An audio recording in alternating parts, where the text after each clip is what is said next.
From the station working for you, this is ABC 27 News in high definition. Tonight's success. Police arrested their suspect in yesterday's kidnapping and sexual assault that began at Hack. And he has admitted on camera what he did. I wanted to go back to prison because it's the only thing I have. And get this guy just got out of prison days ago. Years ago, he violently sexually assaulted another mid-state college student.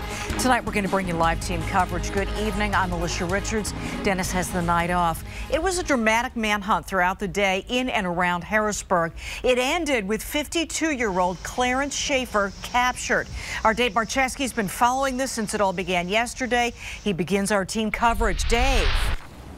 Alicia, intense. That's the best way to describe the events that unfolded here today. And anyone following on Twitter was right there along for the ride. But we did get some startling new details within the last hour or so about the assault that started right here in this Hack parking lot. Now, a word of warning, some of what I'm going to tell you is just a little bit graphic, but the short of it is that Schaefer took this victim, this 18-year-old woman, to a wooded area in Enola, forced her to take off all of her clothes. He punched her, kicked her, choked her where she couldn't breathe anymore. He fondled her, performed an oral sex act on her, put a gun in her chest and said, "I could kill you right now," but in the end, she was able to get away. And so did he until this afternoon.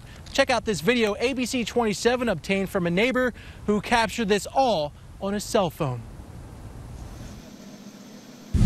Captured. Clarence Schaefer arrested by police at a car wash in High Spire. This dramatic manhunt conclusion was witnessed on a neighbor's cell phone. Here's the timeline of the wild ride. 9:57 a.m. Harrisburg police released this photo, ID their one and Hack attacker as 52-year-old Clarence Schaefer. I walked to school by myself, and I don't know, I didn't want to have to be worried about being abducted as well. 11:37 a.m. Hack cancels classes, evacuates Wildwood campus as a safety precaution. Who's the other lane?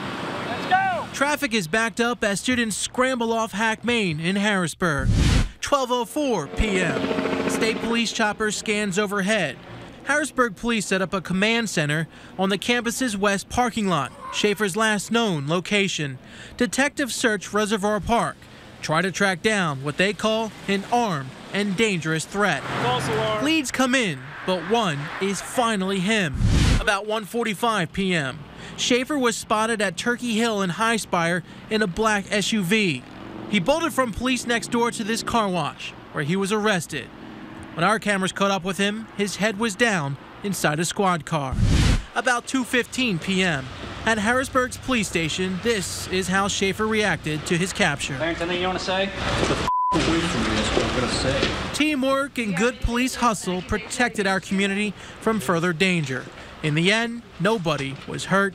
In the end, it's a reminder to always be aware of your surroundings. We do have things like this happen now and then. So if people pay attention, they do the best they can, but I think Hack is a very safe campus. Now here's another look at the man police captured today. Clarence Schaefer again abducted an 18-year-old female Hack student at gunpoint yesterday.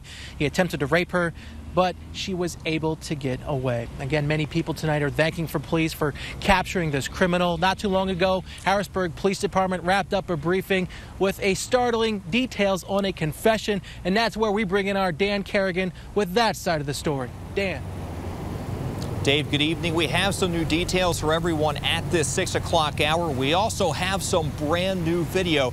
Take a look at this shot in Enola. This video shot just moments ago. Clarence Schaefer outside a district judge's office. He was there to be arraigned. We believe he's being charged in Cumberland County because that's where the alleged assault occurred. Oh, Schaefer's bail, listen to this, is set at $2 million. Again, we hear his bail is set at $2 million. Well, earlier tonight, he made a shocking, startling confession while he was here in Harrisburg, being let out of Harrisburg's police station by authorities. Listen to this. I just want to go back where I can get help. Do you have anything to say to the girl that was abducted yesterday? I'm so sorry. I hope you can get over this. And I didn't want to hurt you, and I told you I wouldn't. How'd you select your victim? Random. Why at college campus? Random. So you're admitting to everything that happened yesterday? Yes, sir. I wanted to go back to prison because it's the only thing I have.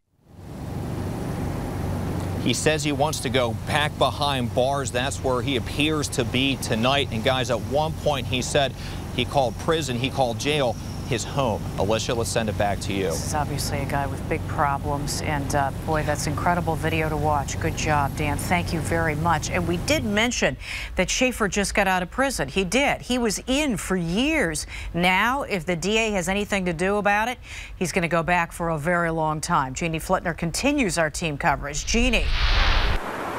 Well, Alicia, Cumberland County District Attorney Dave Freed said Schaefer was serving state prison time for a very similar crime. Freed said he prosecuted that case in the 1990s, and his office will be prosecuting this case here in Cumberland County as well. Freed said the decision was made because the sexual assault happened in Cumberland County, and he and officials from Dauphin County decided this is where they will move forward with the case. This afternoon, Freed talked about the case from the 90s, saying Schaefer abducted a young woman from Central Pennsylvania College's campus at gunpoint and tried to sexually assault her. He said in 1999, Schaefer entered a plea for that crime. He was sentenced to 4 to 14 years. Last week, he was released from Camp Hill State Prison.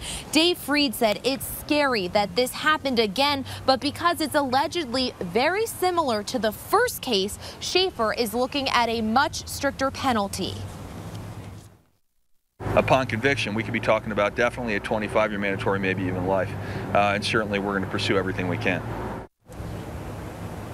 And a preliminary hearing has been scheduled for next Monday. Again, that will happen in Cumberland County, and this case will move forward from that point also in Cumberland County. Alicia, I'll send it back to you. Jeannie Flitner, thanks very much tonight.